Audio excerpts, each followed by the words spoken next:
Hi everyone, this is Tommy from Studio Ultra Mega with another Operation Battle Ready tutorial. In this episode, Marvel Crisis Protocol, Painting the Red Skull. Okay everyone, we're going to tackle the Red Skull today, and we're going to accomplish a few things. One, we're going to make OSL easy and accessible to everyone without a wet airbrush. And we're also going to use a limited palette. We are going to be using 6 paints. We've got Scale Colors, Artist Tube Acrylics. We've got the traditional black and white. We've got Green Gray, which is actually close to Incubi Darkness from Citadel. It's a very kind of dark blue-gray color. We've got Dark Brown Ochre, which is actually kind of a muted purple. Very dark, a little bit of brown in it, but it's actually mostly a muted purple. Primary Red, and Turquoise, which we are using in place of Cyan as a primary. Now we're going to lay these out on the palette, and I've got other videos where I go through wet palette use. I think I've done it quite a few times. But we're going to lay it out here. We're going to keep it in camera shot so you can kind of see when I mix, when I'm adding a little bit of water. It's extremely humid in here today, so I end up going into the water pot to bring, or into the side trough there more than a couple times to bring fresh moisture into the palette. But you can see here how thinned out I'm using things. I'm creating some initial gradients. I'll add and subtract and push the colors around in those as I go. And so we're going to get started, and the first thing we're going to do is just lay some of that green gray over the model. Like, can you see? Like, it's really a dark blue gray. I mean, I guess there's a tinge of green to it, but this is kind of my go-to whenever I do anything. I like to do black leather with it, starting with a little more gray or white in it. I like to do like gunmetal with it. It's a fabulous color.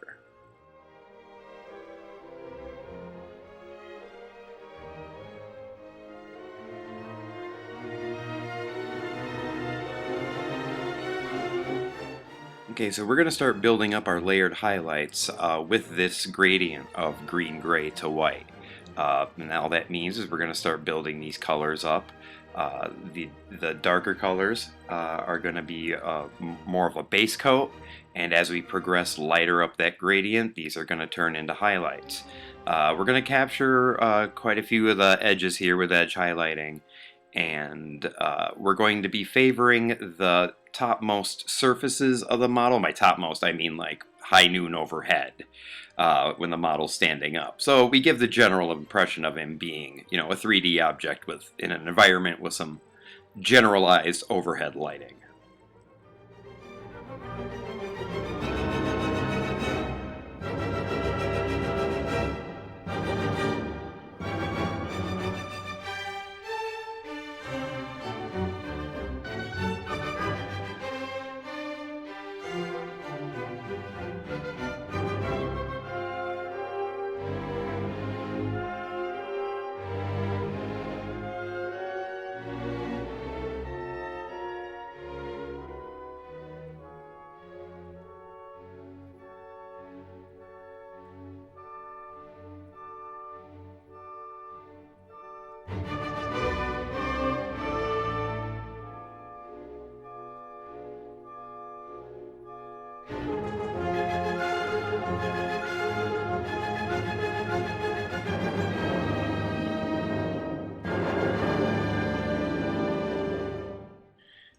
Okay, we're going to pull in some more color here, and we're going to pull in a little more white than before.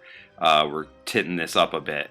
We're going to start creating these highlights, and we start favoring these upward facing edges and surfaces as we start to build them. And where, you know, we see we're using real thin paint, and we're just kind of lightly feathering those into the existing colors. Scale 75 tube acrylics have a long working time, and even when they're just sitting on your model apparently dry, they can be reactivated or kind of woken up with a little bit of moisture until they fully cure. They have a bit of a longer cure time.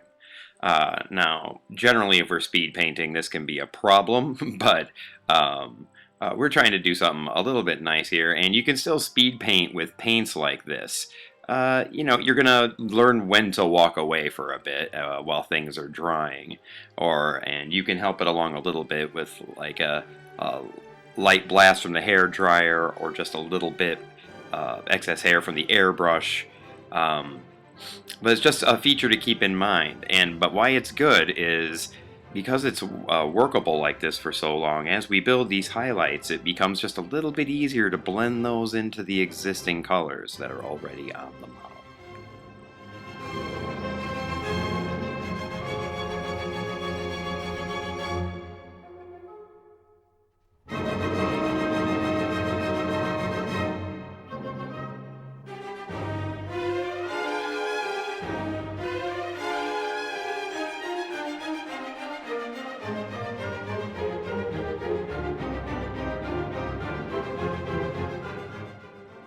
So obviously I don't paint quite this fast. This has all been speeded up.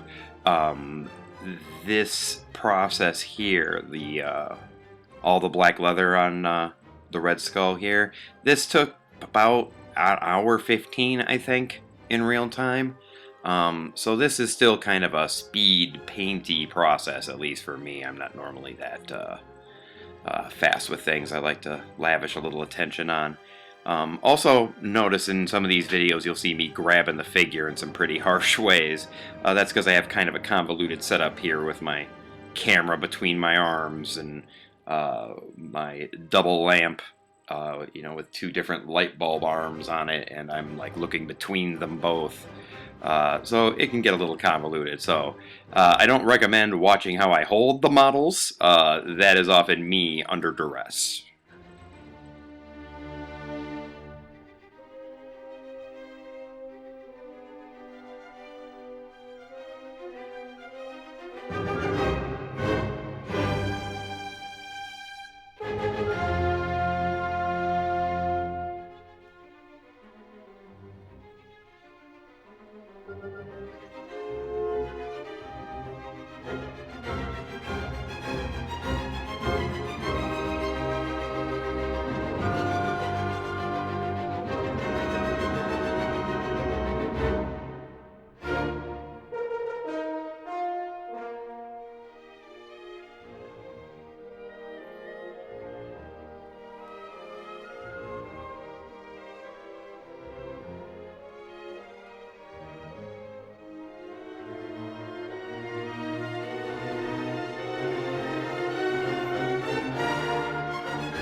Okay, now we're getting pretty high up in the highlights here. Added some more white, drug it in, thinned it out, and now we're kind of hitting the more extreme highlights on the black leather.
And now we're coming to the end of the black leather. Now I've done it just a little bit brighter than I expected to see it. I suppose this would be good too. We could carry on from here, but I'm going to take some of this Midnight Blue Ghost tint for Miniataire. I'm going to create a little bit of a wash with it, and I just want to take that down over this model. I feel it adds something. I mean, it's almost the exact same color. You tell me. I feel like this really adds something. It helps with some of the blends, especially when you're kind of speed painting. Like, isn't that beautiful? These are really great, these ghost tints. Now, they are gloss. And you can do other things with them. You can tint them with matte medium. It will actually make them lighter colors. See how they flow real nice when you thin them out? And I'll soak up all that extra down at the bottom there. It just kind of feels like the cherry on top sometimes. Like, I seldom use it for, like, the actual full wash effect. I always use it to reinforce something I've already done. And to me, it creates a nice filter over the look that really ties it together. And I'll show you that here. We'll take a little break. I'm going to hit it with a little matte medium from my airbrush. And now you can see how it comes out in the end there. See, and it just feels a little bit more realistic to me. I don't know, I really like it. But now we're going to move on to the red bits of the Red Skull, which is pretty much his skull and his little shoulder pads. So it's got little insignias. Again, we started off with that, we mixed the primary red and that brown ochre, which is really kind of a muted purple, and that gave us a good kind of purplish brick red to build off of. And we're still approaching this the same way we approached the black leather. We're gonna slowly move up that gradient more towards the red and away from the brown ochre as we start to favor the highlights on the figure.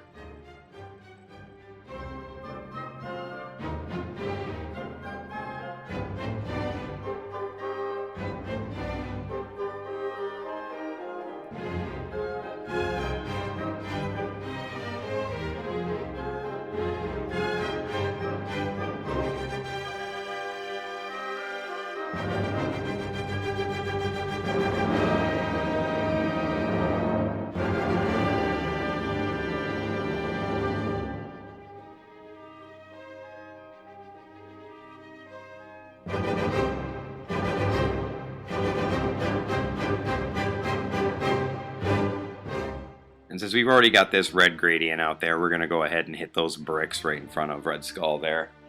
These are going to be great colors for those. And so you see we're kind of working with a limited palette there. That metal grating that he's standing on is going to be the same color as in his black leather. We're going to do it almost the same way. We're just going to bring those highlights up a little harsher. And we're going to let some of that ghost tint pool on there to create a little bit more of a, graded metal look. Okay, so I've turned my palette around to get a clean working space, and I'm creating a fresh gradient. And this time the green-gray, which is our black leather color, and we're going to blend that up through turquoise. And this is going to create our gradient for the OSL. And the only different thing about doing the OSLs to any of the other highlights is having a focus from where the light's being cast, which is obviously the Tesseract. Okay, so we're just kind of imagining that the Tesseract is a light bulb, and we've turned it on low, right? And we're now going to paint with this green-gray turquoise mixture all the areas we think would get hit by that light bulb, right? We just literally eyeballing it up. We're going to throw some on his face too. We're just going to hit those areas of the coat. We're just going to let the shadows remain the shadows. It's a personal pet peeve. I don't like overwriting the 3D aspect of the model. I hate when airbrushers just blast an area and call it OSL'd. I don't like ignoring the shadows that would be created by cast light on folds and that kind of thing. So we pay attention to all of that. But we're just hitting those upraised areas as if it's kind of a fresh base coat on those upraised surfaces. And then we're going to build those highlights up. We're going to keep moving up the turquoise. And as it gets brighter, again, we're going to favor the edges and surfaces that are facing the tesseract.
One thing you'll notice here is I have two separate gradients going now. I'm going to do a turquoise up through white, and that's because even though we've got that exact same color there in the middle turquoise, I don't want any of the green-gray getting into it at this point, since we are trying to produce a light effect.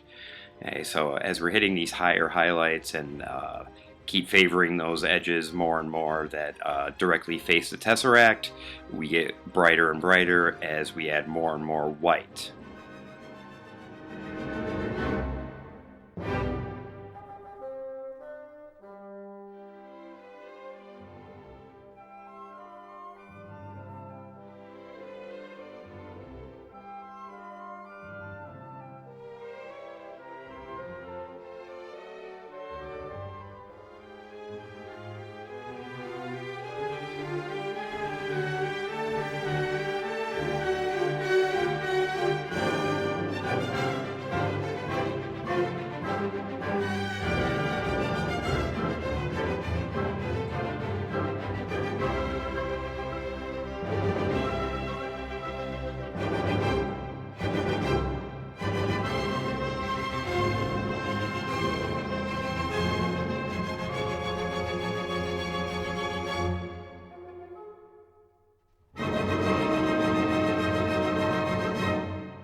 Alright, just finish off the tesseract.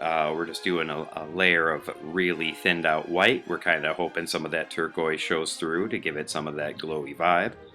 And then we're going to use some of that leftover white, now tainted with a little bit of that turquoise, to add some final highlights on the Red Skull's face.